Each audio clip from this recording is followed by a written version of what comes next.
All right, here we go. Well, good morning. It is Thursday, February 3rd, 2022, and we'll now open the Administration of Projects Committee meeting and we'll call it to order. And Christina, would you please call the roll? Chair Arnrich, Here. Vice Chair Nowak, Here. Member Butt, Here. Member Geringer, Here. Member Thorpe. All right, we have a quorum. Great, thank you for that. And the next item on our agenda is for public comment. This is for anything that is not specifically on our agenda. And if you would like to speak, please raise your virtual hand. And Christina and I will call on you.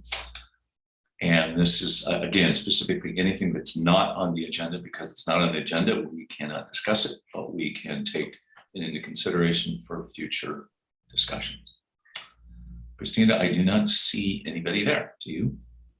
I don't see any hands raised either. Okay, great. Chair Arnrich, would it be Yeah. okay if I run the video? Yes, let's do that, please. Thank you. Thank You know, I'm looking at two. I saw you play it earlier. You're right. We need to play it now. Thank you. Thank you.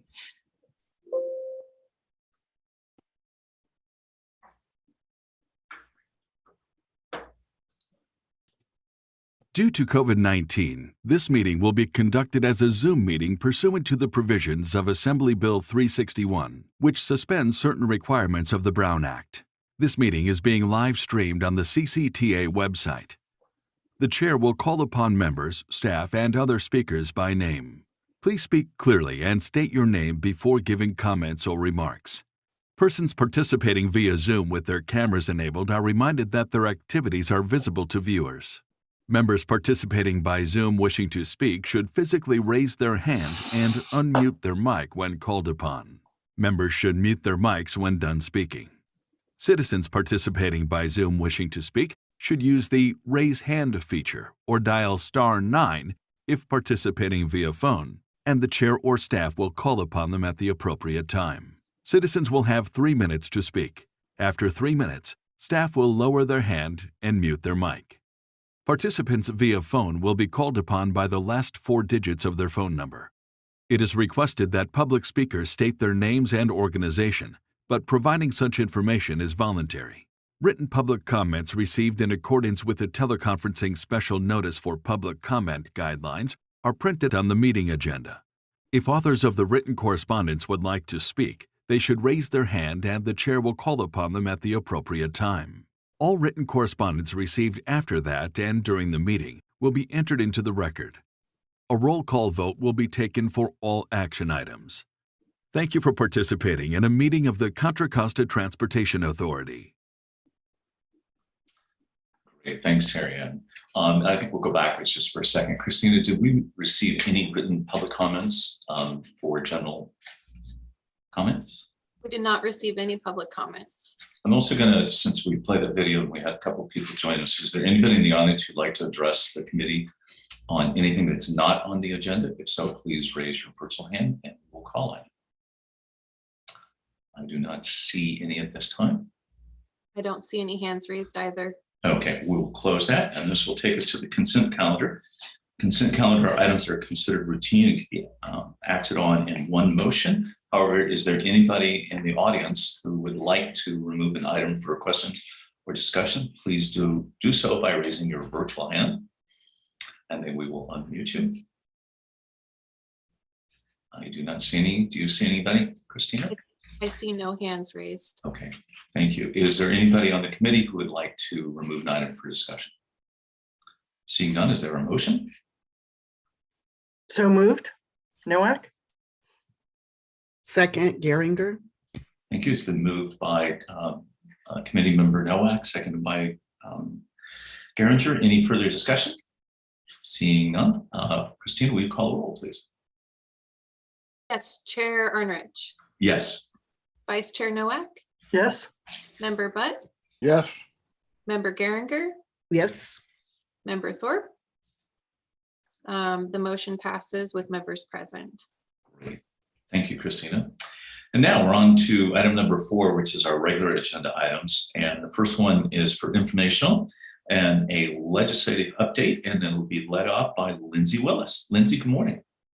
Morning, commissioners. Sending a little aloha spirit your way this morning, even though I'm not really there.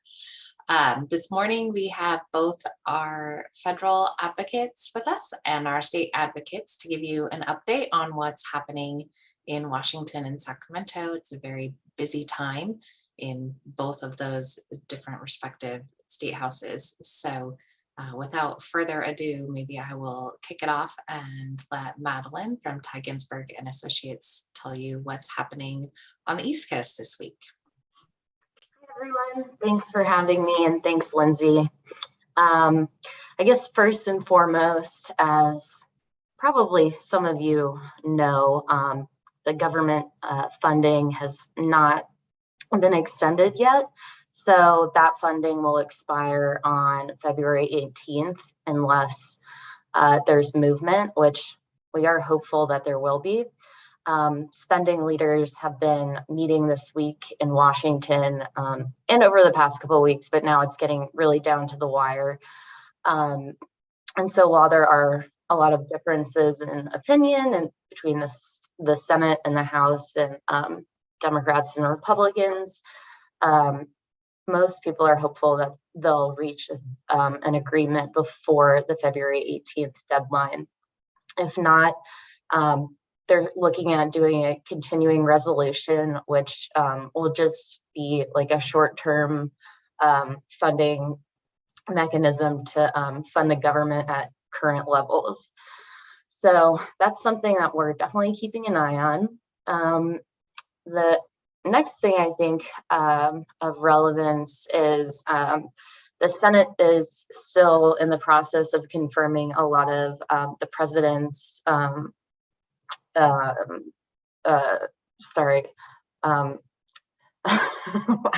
Nominees. What is wrong with me this morning? So I think of most relevance, we've been, especially for CCTA, yesterday, the Senate Commerce Committee approved Stephen Cliff to be the administrator of the National Highway Safety Administration, NHTSA. So he has a big focus on safety and autonomous vehicle oversight. So that's just something I wanted to flag. There will still be a vote in the full Senate, but he's made it through committee consideration.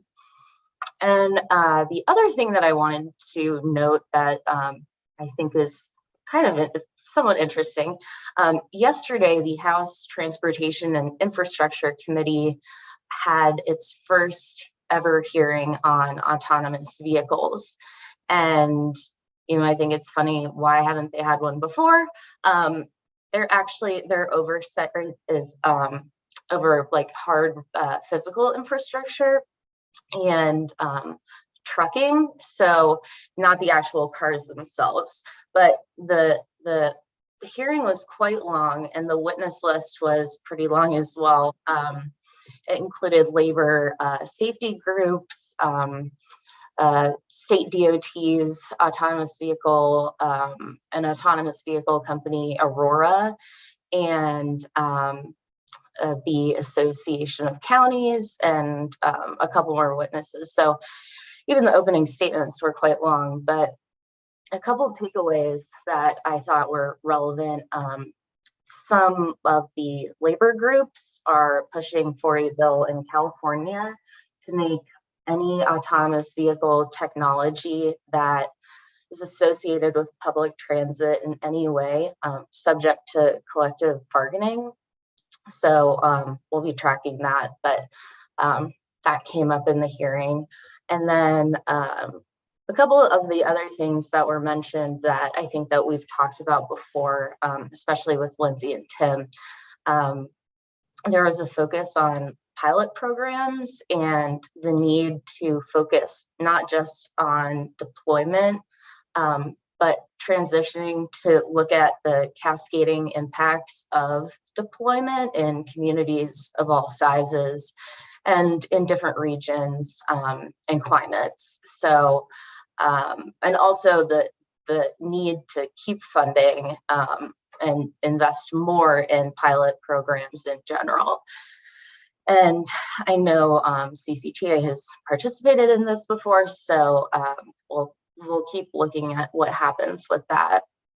And then I guess a couple other things of note was that there was a pretty big focus on the actual physical infrastructure needs to actually deploy autonomous vehicles. So like, you know, road striping, things like that. So that was something that some folks were talking about. Additionally, investing in a skilled workforce, which I know you all have been doing really cool things with. And then establishing national standards, so it's not a patchwork state by state, you know, thing of laws. So I think that's about it, but I'm happy to answer any questions anyone has.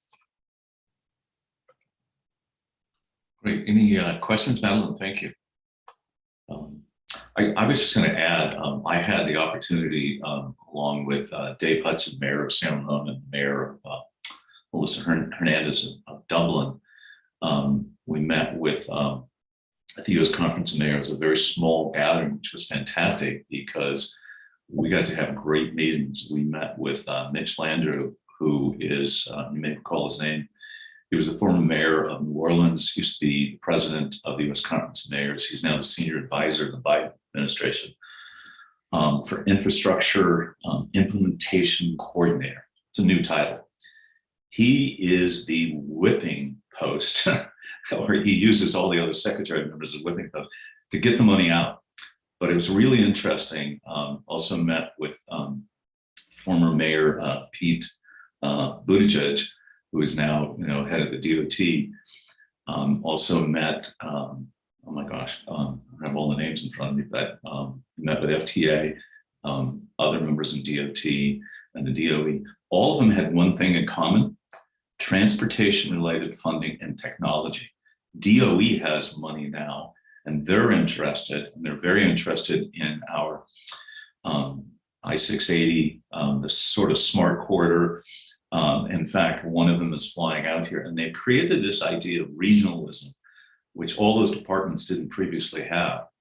And they actually have a map that they hand you now, and there is a specific person that's assigned that you get their phone number, their cell phone, and their email, and you can actually call. And particularly DOA and FTA are, even though they have the money, some of the rules aren't written, and they've been tasked to write the rules, and they're asking for input.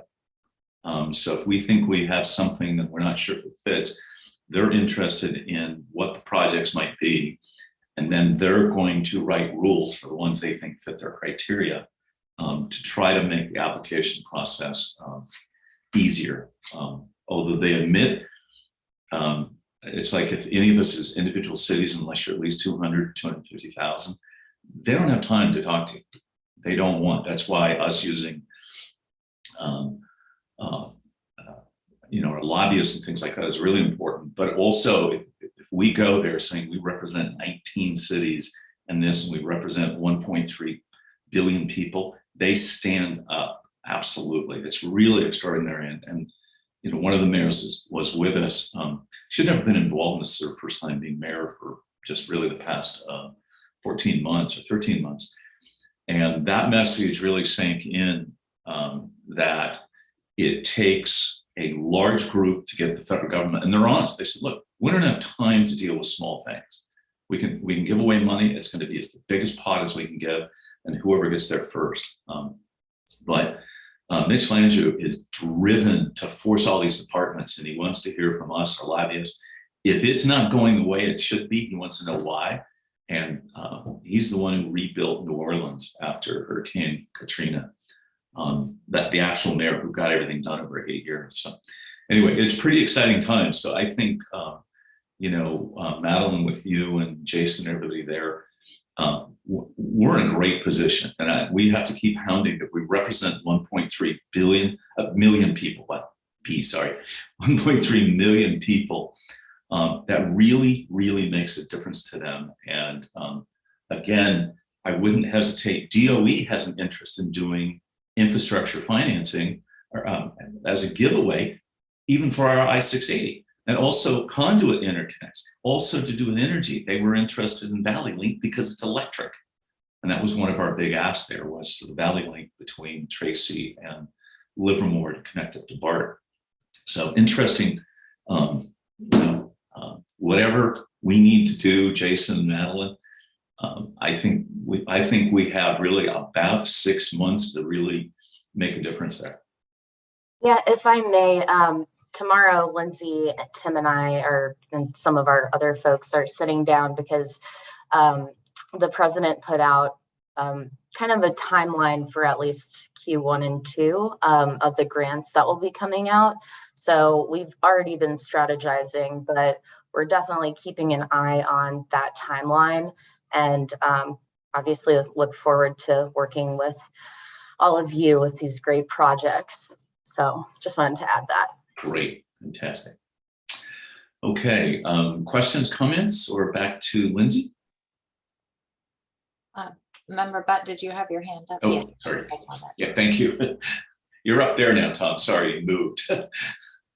Your comment about autonomous vehicles and transit interests made me think, I don't know whether you all are aware of this or not, but some AC Transit board members are floating the idea of putting a tax on Uber and Lyft to support AC Transit in the East Bay. They want to put them out of business. That's a good way to do it. I get it. Yeah. Yeah. By the way, you probably know this, Madeline. I didn't see any taxis at all in DC, but Uber and Lyft, when you needed them, obviously they were there. And there was actually, other than government, there's nobody in Washington, DC. You can walk across any street and not be worried about getting run over because there's no cars there. It's eerie. It's probably like the holiday and it froze over kind of look. Wow.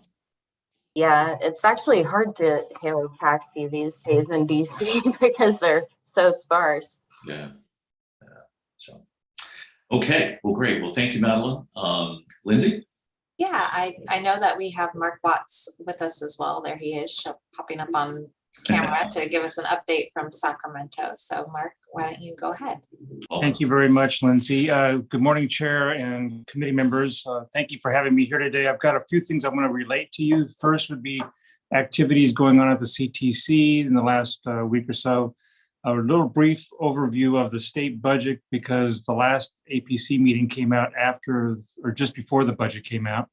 And I'm going to give you a little bit of an update on some federal work groups that have been being undertaken at present, and close with, if there's still time, a little brief overview of a potential initiative that may get into circulation shortly that's going to shock a lot of folks on taxation. So with that in mind, first and foremost, at the CTC,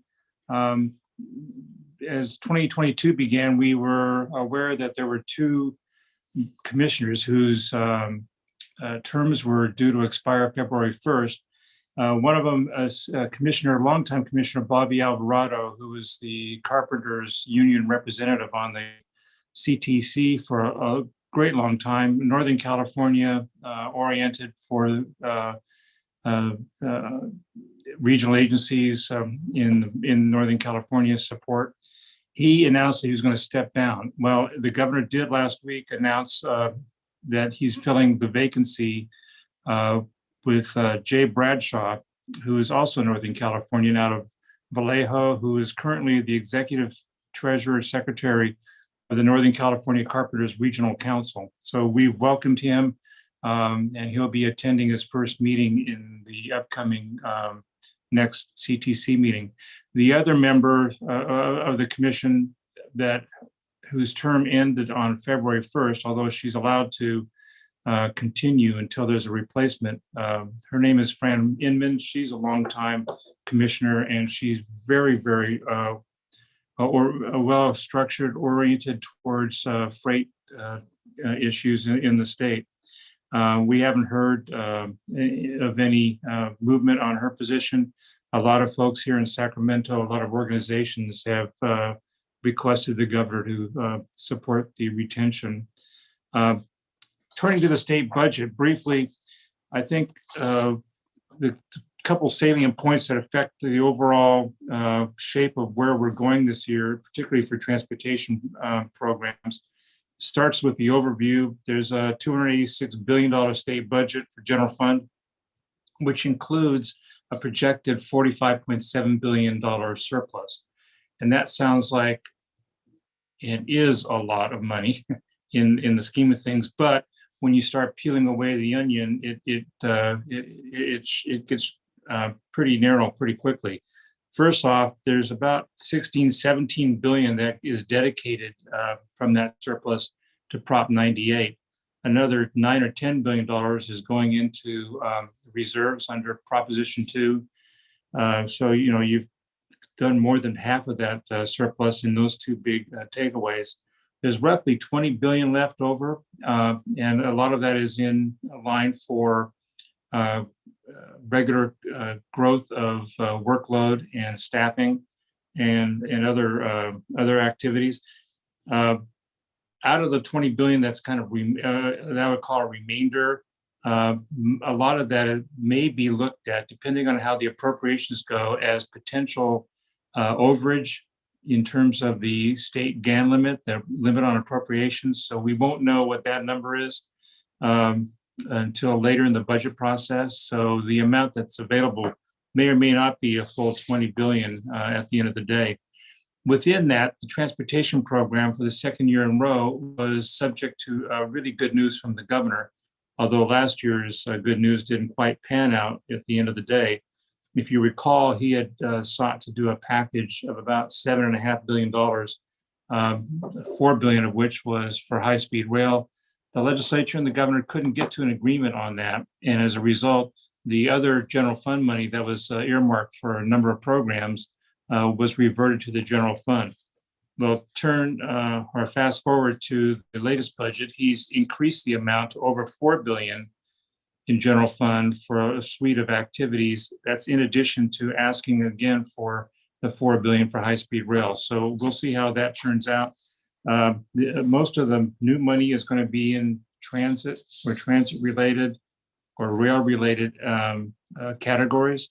And the lion's share of the 4 billion would be available for the TIRCP program, which is one that I know your staff and management is targeting for a grant request this year.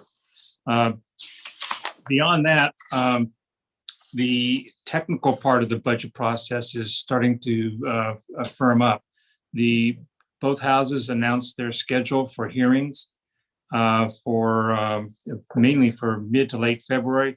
The transportation departments are now scheduled in the Senate for the 22nd of February and in the Assembly for hearing and review on the 23rd of February. So a lot of folks are gearing up for that.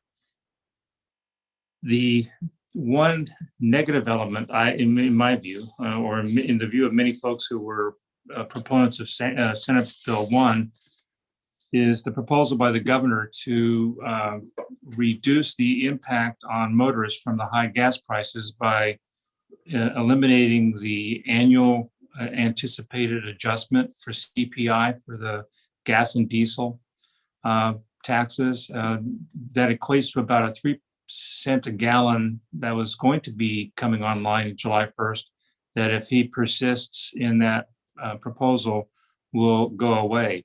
Half that money would be available to cities and counties under the standard formulas, and the other half to the state for rehabilitation programs, road repair and the like, bridge repairs. But he's also now proposing, we haven't seen the final language, but it's been indicated to us that he's proposing to backfill the effect of the delay in the the adjustment in the gas tax on cities and counties by taking it out of the state highway account, which means it would come out of the state, the Caltrans coffers. The total effect at that point would be over $500 billion. at a time where the major SHOP program is indicating we're billions of dollars short and have been looking forward. So it's one of those dilemmas, and a lot of folks are trying to figure out what's the best approach to deal with the proposal. Beyond that, I wanted to make sure that you know that the state and your representatives in Sacramento are very, very deeply involved in the federal IIJA Funding Act. All the different categories or areas of interest have been divided into about a dozen or more different work groups. And most transportation authorities and their representatives are covering a multiplicity of these working groups. And they range from safety to equity to rail and transit and roadway activities based on the categories in the IIJA Act. So that's underway. First round of work group meetings have been completed, and we're looking forward to the next rounds coming up. Finally, I alluded to an initiative that may be of interest, and that's an initiative called the Taxpayers Protection Act. And it would close a number of remaining loopholes in terms of the state definition between what a tax is and what a fee is, and then therefore what the margins are at the ballot in order to approve those. And I mentioned it because there's a prohibition on any installation or any imposition of a VMT tax at the local level, which I've never heard of, but I wonder if it would apply to the road user charge. It takes a lot of analysis to figure that out. Additionally, because of the onset of the potential for majority vote local sales tax measures for transportation, due to court interpretations on a series of tax challenges where taxes were put on the ballot through the initiative process rather than by a local government entity. It seems to be formed law now, even though it's not in the statutes, that a local citizen initiative measure proposing a tax only requires a majority vote to approve. This new initiative would strike that and make it a 2/3 vote. And I think the final comment would be any new tax at the state level would require not only the 2/3 vote of both houses of the legislature, but then it would have to go on the ballot. So it does fill the bill of being the Taxpayer Protection Act. And we'll have to see if that unrolls. They are coming out of the gates pretty late in the process. It's going to be very expensive to qualify as a result because the signature gathering time is compressed. So we're monitoring it very closely. And with that, I'd be glad to take questions and bring this to a close. Great. Mark, thank you so much for that. Questions, comments to Mark? Mark, were there any specific bills that came out with, as a legislature had to get bills out to committees and things this week? Was there any ones you're worried about, or any other ones that relate directly to transportation, or they've been pretty quiet in that because of all the federal funding? There were several. There weren't any that were high on our priority list to be concerned about. We tracked them to make sure they weren't amended or changed at the last, in the committee structure this month. So I would say there were several that we were watching that failed. There was one that the Senate chairwoman was pursuing that dealt with heavy duty vehicles and the like. But I think we're now watching the inflow of new introductions, and the deadline is late February, and they're coming in quite slow, which is a little nerve-wracking because it's going to be a big slug coming in the next 2 weeks. Right, you don't have time to get ready for it. So, okay, great. Any other questions, comments? Okay, thank you, Mark. It's really great to see you again. Thank Lindsay, you. any wrap up or anything you want to add to it? Just one minor comment. I know we've been talking across many different committees about part-time transit lanes, which is another way of saying bus on shoulder. And we had worked with Assembly Member Mullen and the California Transit Association on a bill last year that would kind of codify the ability to run buses on the shoulder and auxiliary lanes, in the future statewide, not just on a pilot program basis. And due to some pressure from the California Highway Patrolmen's Association, Assembly Member Mullen decided not to move forward with that bill. And so, we are working with the California Transit Association to see if there are other potential authors who might want to pick up that mantle. In the meantime, Caltrans has released a transit bus on shoulder guidance document that we are currently weighing in on. The California Transit Association still feels that it would be preferable to have it in statute that this is allowable, whereas the guidelines at this point kind of leave it up to the discretion of Caltrans and CHP. So we are providing comments and working closely with Caltrans to be sure that that document reflects what we hope to do in the corners of our county. And we're also, continuing to partner with the California Transit Association to move the item forward legislatively. Great, thank you for that update. Christina, did we receive any written comment on this item? No written comment. Okay, at this time, is there anybody who's joining us who would like to make any comments on this item? Please raise your virtual hand and we will call on you. I do not see anybody. Do you see anybody there, Christina? I see no hands raised. Okay, great. Then we will close this item and thank you all, Jason, Madeline, and Mark and Lindsay. Thank you very much. And now we get to talk about, it's not a CAFR anymore, but our next item is item 4B, and this is to accept our annual audit reports, which used to be called a CAFR and now is a ACAFR. And it's our annual comprehensive financial report. And our CFO, Brian Keller, is going to lead us off. Welcome, Brian. Welcome, thank you.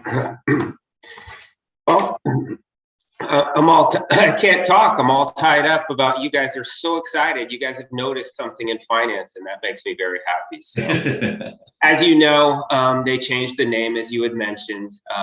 Unfortunately, the acronym meant something else to some other individuals. So they had to go ahead and make that minor change and just flipping the annual and the comprehensive. It's still the same report. It's still a lot of work.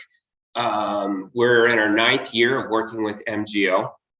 I can tell you over the last 2 years, working remotely and working with MGO, their prior history has made this transition in this process extremely helpful for them to know what we're doing. We have Annie Louie here from MGO. She'll be talking about the management letter as we go through the presentation. And I'll just talk about a couple of highlights that happened during the fiscal year.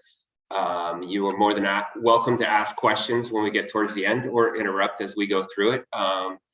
But as you know, the introductory section talks about the transmittal letter, talks about CCTA. And what this document is used for a lot, at least for just CCTA, is the general public, the transparency of us showing all our cities that we work with, all of the general public, and also our investors in our bonds. We have over $425 million in bonds that are outstanding. And when we go to issue bonds, refinance bonds, it's very important for us to make sure that we have a clean audit, not only to show transparency, but also show that we're doing the right things with our funds. We're following along. But again, when it comes to issuing bonds, the number one item is sales tax and how are we doing with sales tax? And we'll talk about that in a little bit. Every year, once we finish this, we send it off to the Government Finance Officers Association and we apply for an award. I can tell you the 2020 award, every year you get comments and suggestions and things that you need to change and stay up to date. They asked us to change on the table of contents, make an indent. We needed to indent something. And that was the first, the auditors were like, wow, we've never seen something so small. And for me, I never want to change this document. People put pictures in, people do all these things, and once you get it this close, you don't want to change anything. But in the future, we're going to be adding pictures and more graphs and different things like that that make it look a little nicer. That's great. The financial section will go through the auditor's report, any findings or any discussions that they have. There is nothing. It's a clean audit. Government-wide financial statements takes your daily cash and it brings in your amortization of your bonds and different outstanding debt and different things like that. We'll go through that real quick. And at the end is the statistical section, and it just shows a 10-year history of everything that we do. And it's, for me and for finance folks, it's really interesting to look at the pattern. But what makes it really different with CCTA is we have a capital program. Our capital program goes up and down. When I started, it was closing out the Caldecott Tunnel. Now we have Highway 4 and we have 680, which were our projects. And so as we look at some of our expenditures compared to the prior, you can see that they've gone down. But the biggest change here, if you go all the way to the bottom, net position, you want to see where you are. We're at a negative $390 million. You look at last year, it was $410 million. Well, we paid about $20 million in debt service. So that brings it down and that changes things a little bit. Our cash value stays about the same. As we get closer to 2034, those numbers are going to go down because we're delivering all the projects, and that's what the intention is. We also have the programs division. There's a lot of return to source, and so our numbers and our cash flow will start to get a little less, but we also have a lot of external grant funds that we receive, federal and state and local. But the biggest news for CCTA in the last year was two major items happened. Sales tax were $107 million. That far exceeded our expectations of $98 million. They're really strong this year again. But the biggest thing, again, is removing any risk. As you go right to the middle, deferred outflows of resources, the $34 million. That was what if we had to call the bonds? What did we owe in the market? The market rate was $34 million. And as we got closer to 2034, we weren't going to have $34 million. We weren't going to be able to, if we were still in that swap, be able to post collateral and do different things. That we would have had to find external funding sources and done some things to modify that. So we've eliminated all the risk by issuing bonds in June, and that's all shown in this report this year. Revenues, we talked about sales tax revenues, really strong. If you look at program revenues, you can see that we went from $183 million in revenue to $161 million. Did we really lose any money?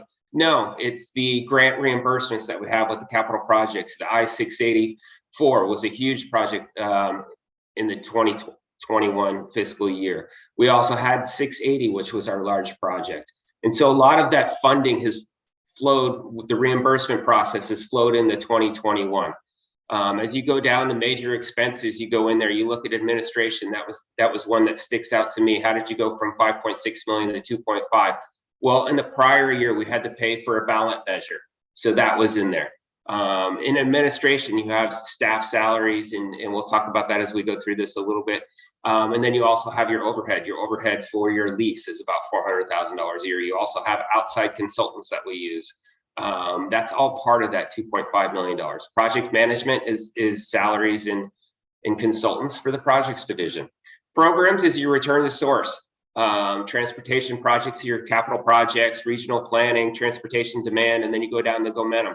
Momentum was big in 2019, 2020, and then in last fiscal year, the 2021, their focus was on the ADS grant and the MOD grant. And so their consultant fees and other things have been switched over to the reimbursement of those programs. Debt service, interest related fees, we pretty much have level debt service as we look out to 2034. So you can see a little bit of an increase. Our principal goes up, our interest goes down. It's going to stay around that little over $18 million there. And again, change in net position. You can see the prior year we lost $10 million, and this year we made 19. Again, it's the timing of reimbursements. We got some reimbursements, less expenditures this year. And then on top of that, we paid down some principal. So our total net position on an accrual basis has changed. Sales tax revenues, we talked about federal, state, local revenues. It was about $52 million. And then we get to administrative salaries and benefits. And so that's about $705,000. And so we had the 1% limited, 1% of the sales tax. And that's down to 0.66. It's usually around 7.2, 0.78%. But as our sales tax revenues went up and our salary stayed about the same, you can see that we're getting closer to 0.66. And with a lot of our projects and programs, all of that money is earmarked for the future. So as we get closer to the end in our end of the measure, we will have a reserve set aside for administrative salaries. Transportation projects, $66.3 million. And again, that was $31 million on the I-684 interchange and about $20 million on the I-680 carpool lane. Debt service was $41 million, $21 million in principal. And then again, we talked at the beginning of this presentation, the implementation of the new name. Again, it's just changing the name. And then as we get into the notes of the financial, it's really the story behind all of the numbers that we have. So we get to note 3. Note 3 is cash and investments. It's $124 million that we have currently in our debt portfolio, which is made up of a portfolio handled by public trust. And then we also have money in life, which is our daily money that we need to pay for many things. And as we look to just this fiscal year, $37 million is a large dollar amount. We'll be putting more money into our investments, trying to maximize with the interest rates that are increasing as well. And then we also have $13.3 million of debt service funds. It's not a reserve fund. It's every month when we get paid our sales tax revenue, a portion of 1/12 of our principal goes and 1/6 of our interest, because we make 2 sets of interest payments a year. So you can kind of think of it as 1/12 principal, 1/12 interest. It all goes into a reserve fund, a money market fund that sits there until the debt service is called. The investors really like that as well. Note 6, long-term debt. We're able to eliminate the swap. So it's pretty cut and dry. It's just amortization schedules now that show what our payments are between now and 2034. Note 7 and 8 is our pension and other post-employment health benefits. And that's really the biggest key item for me, is keeping an eye on what our liabilities are. And as you can see, the liability for our pension, it increased. And again, when we go look back, they're always 1 year in arrears of reporting. So we just finished our fiscal year FY21, but CalPERS is 1 year behind on getting us the information. And so we report on our fiscal year 2020. And the pandemic started in March. The stock market went down, interest rates went down. There was a huge loss of funds, and so we had a loss on our pension. So now we have a liability of about $427,000. That may seem like a lot of money, but in the scheme of things, we're really in a good position. And many of you through your cities, you probably know that there was in this fiscal year that we ended in 21, the stock market was up. The investments by CalPERS was up to, I believe, well over 20%. So when we get our next report next year, I'm really hoping we're going to have a huge asset based off of the amount of money that we have sitting with CalPERS. On the OPEB side, it was a very small decrease, and we're overfunded by $407,000. And during this year, as a component of the CAFR, there's also our financials and how we manage things. We were putting away close to 10% based off of people's salaries. I've reduced that all the way down to about 1% because we don't want to overfund because we can't get the money back, but we always want to stay funded, and that's something I track on an annual basis.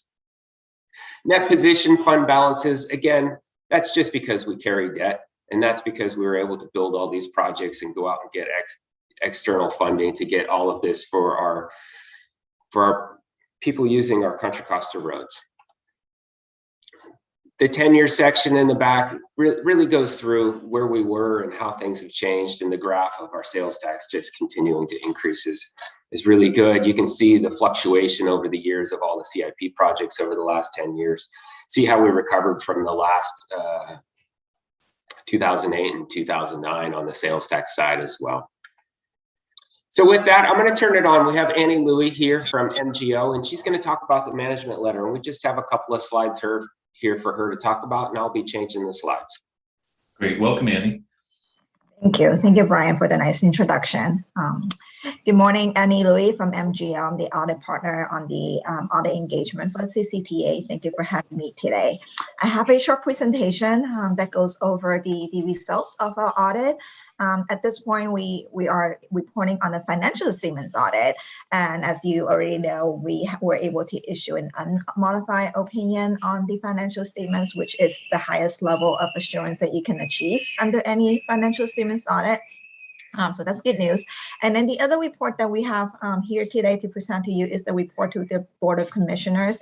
And that report includes information about the audit process and any other significant items that, that the auditors have direct communication with the board on. So this particular presentation will summarize a lot of those communications. Next slide, please, Brian. Okay. Well, one thing I always highlight as part of my audit presentations is management's responsibilities for the audit, as well as the auditor's responsibilities.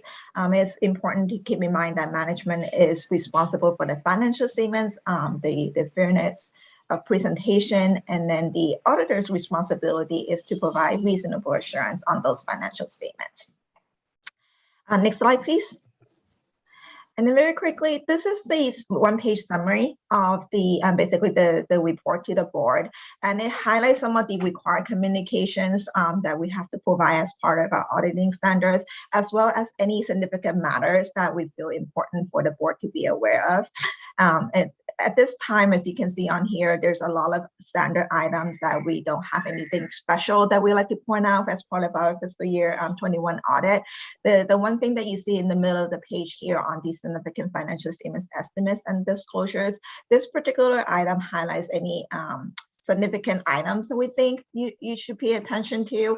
And a lot of the items that are listed here on the slide here is, for example, number one, the fair value of investments. The reason they're being highlighted is because of the estimates that are involved. And as you know, as part of the financial statements process, it does involve certain judgment on management's part on what the amounts are at the end of the fiscal year. So that's the only reason for the highlight of these items. Other than that, good news is there are no deficiencies that we've identified as part of our audit in internal controls or other matters. Otherwise, they would also be included in this report. And then lastly, on the last slide, before I end the presentation, I'd like to thank management. Working with Brian and the rest of his team has been very, very helpful, even through this remote environment. And we got through the audit this year fairly smoothly. So I want to express my appreciation of the entire finance team. At this time, I'll take any questions that you may have. Great, Annie, thank you so much for that. Questions of Annie at this time? I've just asked one, and I know because we are, some of our other agencies and other committees we sit on have the same challenges. Could you just describe briefly what were the challenges and the differences that you had to adapt to in terms of doing this all remote? So it was all by digital. Did you have to request hard copies of things? You couldn't go by and open up the file cabinet. So what were the things that you had to do to make sure that you got to the information, that you knew the information was accurate? For CCTA, I don't think it made a significant difference in that. This is the second year we've been doing it. So more of the difficulty, if you will, if I had to point out any challenges, is just coordinating calendars. In an in-person audit, you can walk right over to Brian's office and ask the question. Now we have to schedule calls, get on the video conference and go through that process. So I would say that's the only challenge. In terms of recording supporting documents, we're always open to being on site. It does put a little bit more effort on management's and staff's part to have to scan the information for us if it always wasn't already available in electronic format. So I would say that's probably the main changes. But again, as we are very close by to the authority, we can go on site if necessary to review any hard copies. I can say that in terms of, in comparison to other agencies that we do audit, some are not as prepared for a remote environment, or maybe the documents are so significant that it would just make a lot more sense to be on site versus having to scan a lot of that information. For example, as you know, a lot of the transportation or construction invoices are very voluminous. So for those type of situations, we would actually be going on site to review. But mostly, I think people have adopted to the remote environment, so the audit process has gone fairly smoothly. Great. Well, that's really great to hear. Annie, thanks for sharing that. We appreciate that. Any other questions, comments? Back to you, Brian. Is there some final? No, I just want to say thank you to all of the CCTA staff. This is a very busy and trying time for pulling information together, and the remote has its challenges, but you know, for the most part, it's very successful being able to do it remotely, because we give user passwords and security passwords to MGO. They're allowed to go in there into our financial system. Since they've been doing it for so long, it makes it a little bit easier on staff that I don't have to train them. They have great notes on how to go in there, look at the APs, pull up the invoices, because every invoice we get, we scan and we upload and we attach inside of our financial system. And so they can go in there and they can do some of the things. And it shows that, you know, it might be a little harder on them, but it's easier on finance staff, because they can go in there and they can dig around and they can go in there and look and ask questions. And so you don't have to be there and have someone sitting over your shoulder and pulling up every invoice, or going to the filing cabinet and pulling out the invoice and stuff like that. So there is some really good aspects of the remote side. And with that, I conclude my presentation. If there's any comments, I'm more than happy to answer any of them. Great. Any comments from committee members at this time? Sue? No, I just want to thank Brian and Annie both. I mean, being one of the finance people that have spent a lot of time reading financial statements, just want to compliment Brian and his staff on how thorough a job they do on these financial presentations, and you know, year round. And you know, especially with the refinancing of the bonds this year, you know, it really put CCTA in great position. So I just want to thank you for your thoroughness and due diligence on all of this. Yeah, well said. Thank you. I also just want to give a nice shout out to Terry Ann as well, because as we have driven ourselves to be a more digital, paperless environment, I think it's helped both Brian and Annie in terms of how to, as an organization, and I think that's good lessons for all of us. The more digital we are, the more transparent, the easier it is. And you're right, construction invoices could be 100 pages long sometimes. I mean, they're really complicated, so we're great. I'm sorry, Teresa, okay. All right, have we received, Christina, there you are. You know, it's interesting on my screen, when the videos go off, everybody shuffles. So where you were looking one place, you have to find them. Anyway, any written comment we received on this? No, we've received no written comment. Okay, at this time we'll open for public comment. If there's anybody that's attending here today that would like to speak on this item, please raise your digital hand and we will call on you. Do you see any? I do not. I see no hands raised. Okay, we'll close the public hearing. And is there any further comments or questions? This is a recommendation to move this to the full board. Is there a motion? So moved. Noah? Second, Geringer. All right, it's been moved and seconded. Any further discussion or comments? Seeing none, Christina, would you call the roll, please? Yes. Chair Arnridge, Yes. Vice Chair Nowak, Yes. Member Butt, Yes. Member Geringer, Aye. Member Thorpe. Aye. All right. The motion passes with all members present. Great. Again, Brian, it's delightful also to see that year over year, we paid off $22 million in debt. And each year that's going to go up by several $1 million for the next 12 years. So as we pay off that $470 odd million. So, and Annie, again, nice to see you. Thank you for your look at our books to make sure that we are doing and using public money in the most impressively well-run organization as we are, to verify that for us. So thank you. Okay, this will take us to our next item, which is item 4C, and this is the 2022 Measure J Strategic Plan.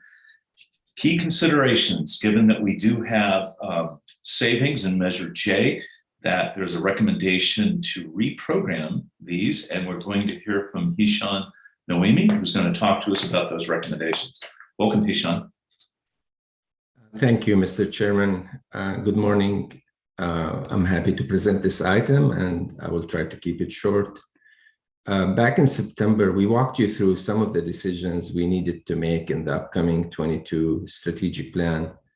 The revenue forecast was one of them. As you recall, you approved HDL's latest forecast, which resulted in the same total revenue as we were projecting in the prior strategic plan. At the same meeting, we indicated that we anticipate to have Measure J savings from completed projects. We promised to come back to you to discuss how to reprogram these savings. So that's what we're doing today. Our analysis is now complete, and I'm pleased to say that we have approximately $18 million in savings, with the majority of these savings coming from the completed Caldecott Tunnel fourth bore, the I-680 southbound carpool lane, and Highway 4 widening, as well as the Alhambra Creek Bridge. Today, we are seeking your approval to reprogram these savings to specific projects in the 22 strategic plan.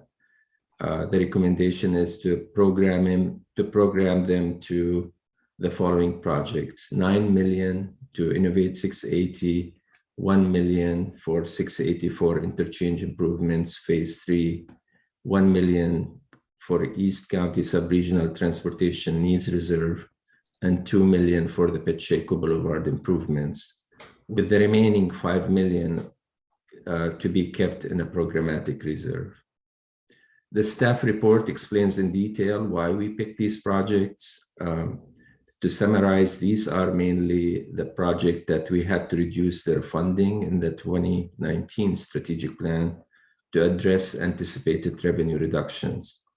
For example, Innovate 680 Measure J funding, we had to cut that from $40 million to $19 million.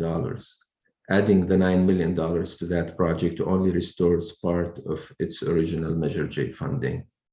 The same is true with the East County Subregional Needs category. Adding the $1 million will only restore some of the funding that we had to take in the last strategic plan and gives East County the flexibility to address some of their needs.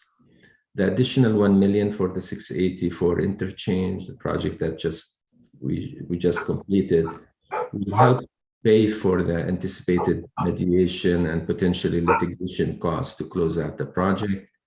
And lastly, the $2 million for the Pacheco Boulevard widening is basically reprogramming back funds that we thought the city of Martinez needed to award the Alhambra Creek project. Luckily, that project is now complete, and it was completed with $2 million in savings. This leaves about $5 million in savings that we are proposing to keep in a programmatic reserve. This reserve will help us address unforeseen cost increases for projects that are in construction and will give us the ability to deal with future revenue fluctuations. If you approve, we will incorporate this action in the draft 22 strategic plan, which we anticipate to finalize by July. I have to say, when we did our analysis, geographic equity was a major part of the decision. Each subregion gets basically their fair share based on the amount of projects they had in the expenditure plan. For example, you don't see projects here in West County because actually we didn't have savings on projects in West County in this cycle. And most of the projects in West County are now complete. So with that, I'll be happy to answer any questions. Great, thanks, Hishan. Tom, did you have a question? Yeah, I just heard you say why none of this was programmed for West County, but you know, my colleagues at WCTAC are going to wonder why $13 million is spread out over all parts of the county with nothing for West County. And of course, I can tell them what you said, but you know, seems like you guys could find a bone to throw to us, you know.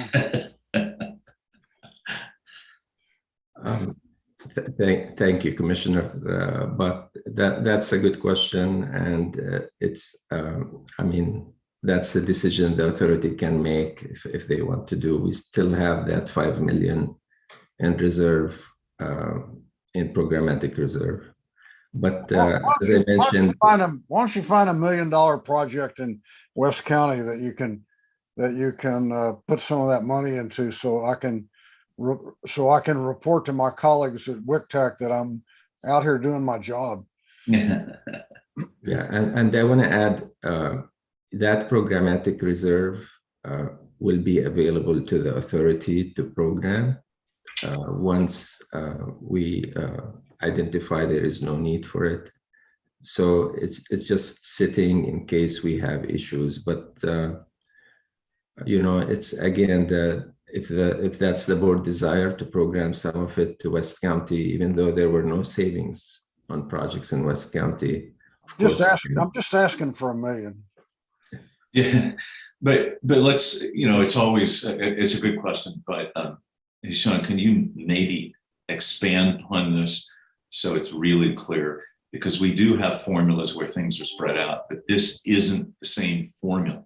This is money from savings, so it's different.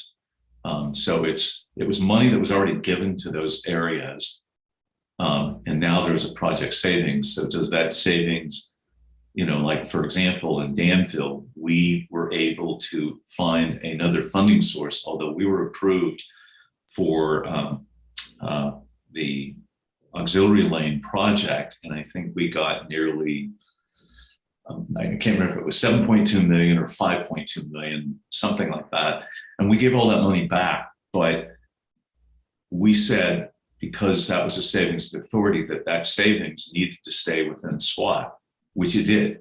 So it helped the others. So is this the same methodology you're using that we've always used, so that it isn't a question of, oh, this is new money.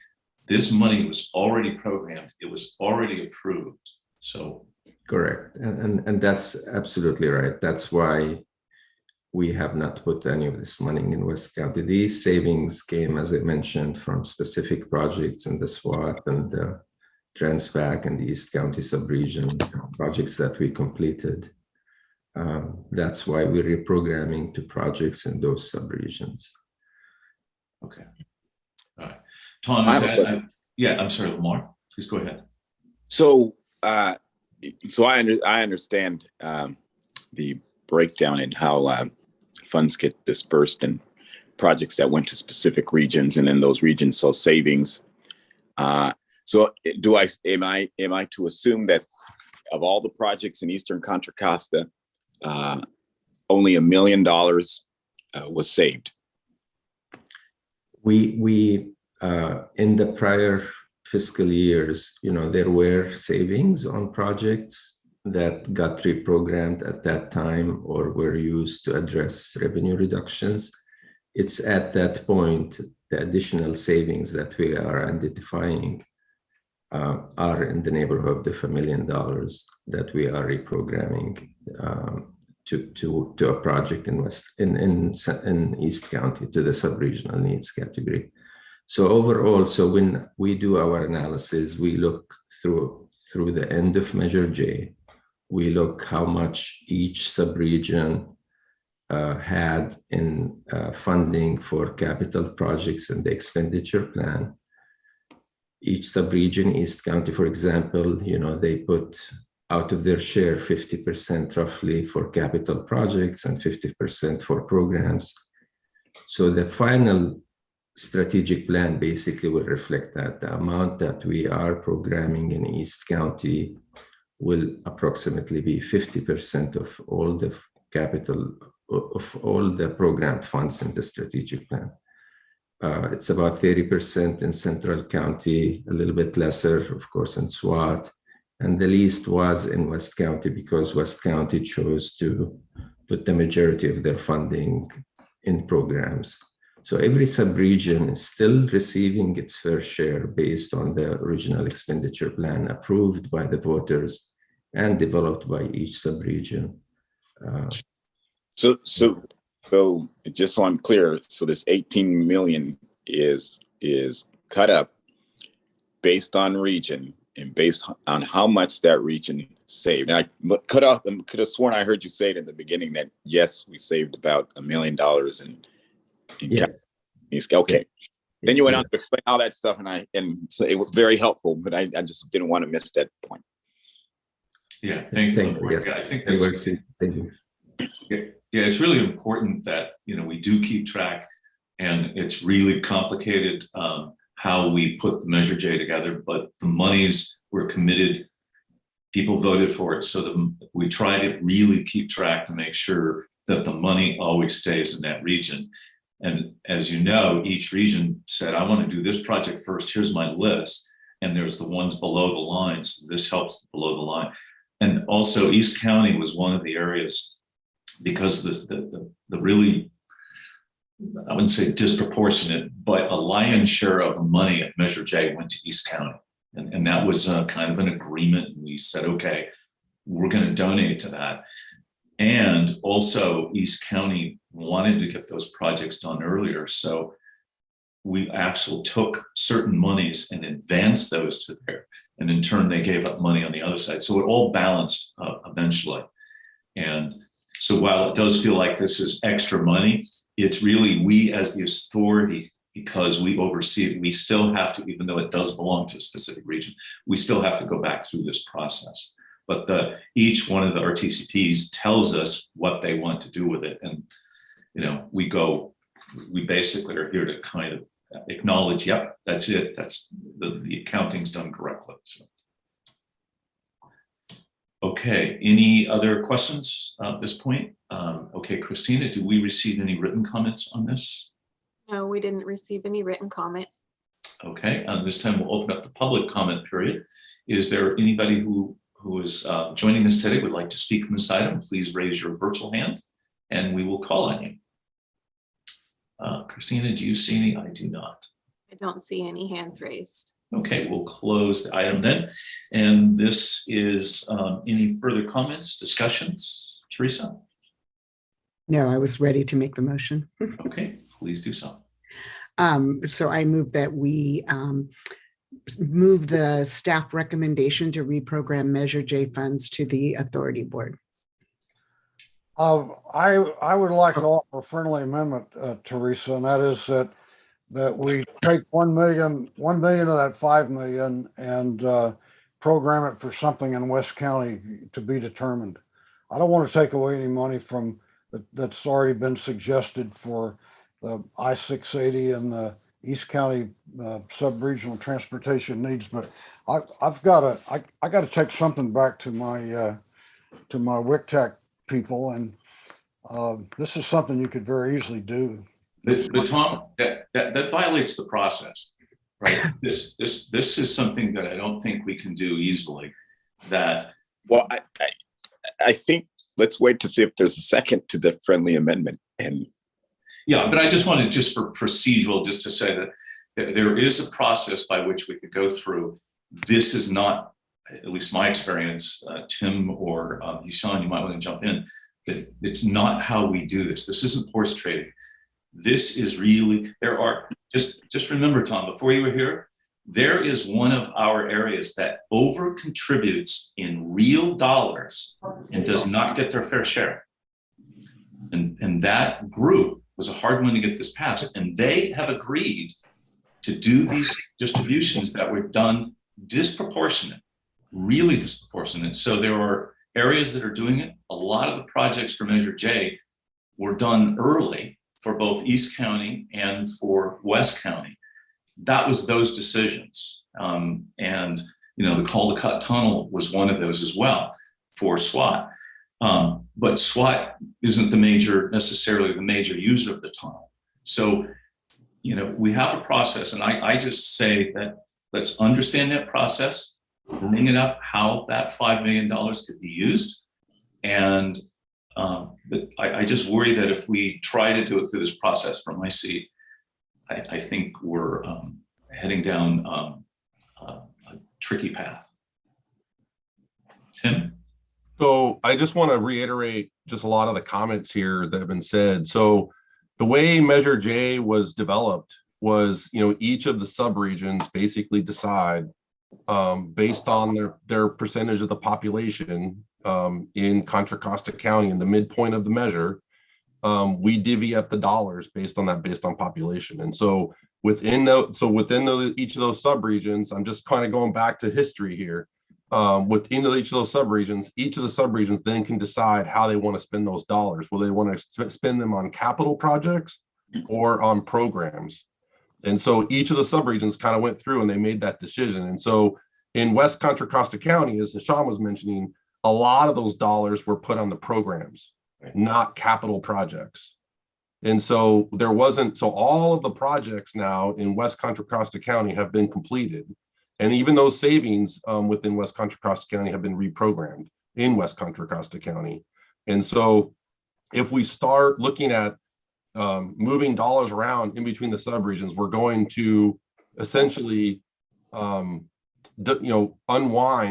a lot of the discussions and agreements that were made over the last, 20 years, or say 15 years, about how we were spending money in Contra Costa County. It's all based on geographic equity and equality. And so, and for example, because Central County basically got such a big haircut by Innovate 680 by 40 million to 19 million, the Central County is actually not receiving its current fair share based on its population. And so that's why there's this $9 million contribution to get Central County up to its agreed upon, sub-regional need or sub-regional agreement based on all of the equations and formulas that are based on in the expenditure plan. And so, and then just also keep in mind that the $5 million of the programmatic reserves, I know that sounds like reserves, but we do have potential construction overruns on the 684 interchange based on the presentation that we gave to the board last December. And so we need to hold on to those funds as we go into potential mediation with the contractor. And that way we have funds set aside to be able to meet our commitments on the 684 interchange, depending on what results out of that mediation as well. So I wouldn't necessarily think they're just reserves and they're just hanging out there waiting to be programmed. There's definitely, those are going to go into our construction reserve so we can meet our commitments on the 684 phase 3 project. So think about it, Tim, thank you. So if we think about it this way, these funds are regional funds. They are not CCTA funds as an agency to do what they want. If that makes sense.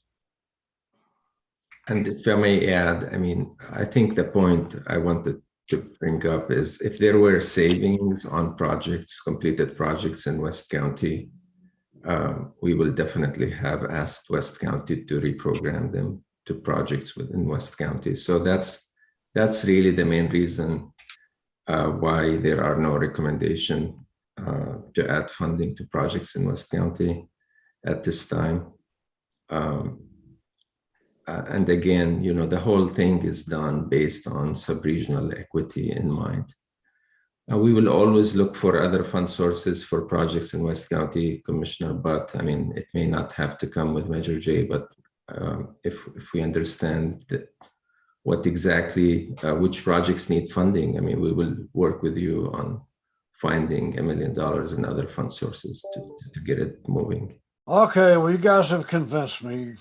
Thank you, sir. Yeah, and we'll remember this when you have project funds come up, and remind you those funds are yours, not ours. So I'll stand down, but well, I will say, just Commissioner Budd, I will say, we have been working. This is a West County project, so I-80 San Pablo Dam Road Phase 2. We're working with Caltrans to bring in additional state dollars, into that project. So I know we're just talking about Measure J today, but there's other potential grant funds that are out there that we're definitely making sure get, distributed across, the whole entire county, which is really icing on the cake.